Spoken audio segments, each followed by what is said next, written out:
that I could be the next mayor of this city. New York বিশ্বের সবচাইতে আলোচিত শহর, কিন্তু এখন এই শহর তাকিয়ে আছে এক প্রশ্নে, এর পরের মেয়র হবেন কে? ডেমোক্রেট প্রার্থী জোহরান মামদানি, স্বতন্ত্র প্রার্থী এন্ড্রু কুমো, নাকি রিপাবলিকান প্রার্থী কার্টিস স্লিওয়া?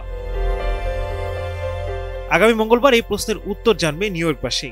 তবে আলোচনার কেন্দ্রবিন্দুতে এখন একজনই, জোহরান মামদানি। 34 বছর বয়সী এই তরুণ প্রগতিশীল নেতা নিউ ইয়র্ক স্টেট অ্যাসেম্বলির সদস্য, আর তিনি এখন লড়ছেন এমন এক শহরের মেয়র হতে যেখানে একদিকে বিলাসবহুল আকাশচুম্বী ভবন, অন্যদিকে সাধারণ মানুষের টিকে থাকার লড়াই।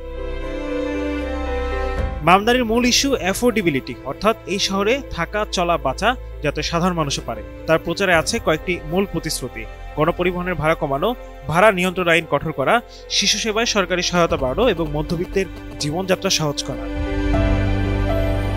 অন্যদিকে সাবেক গভর্নর এন্ড্রু কুমো বলেছেন, মামদানি জিতলে ফেডারেল সরকার নিউ ইয়র্কের উপর চাপ বাড়বে।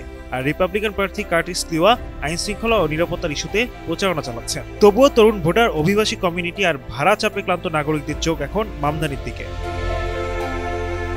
মঙ্গলবার ভোটের ফলাফলে ঠিক করবে নিউ ইয়র্ক কি নতুন পথে হাঁটবে নাকি আগের ছন্দেই চলবে। কিন্তু যাই হোক, একটা বিষয় নিশ্চিত, এই নির্বাচনের রায় কেবল এক মেয়রের ভবিষ্যৎ নয়, এটা আমেরিকারও এক নতুন আত্মপরিচয়ের গল্প বলবে।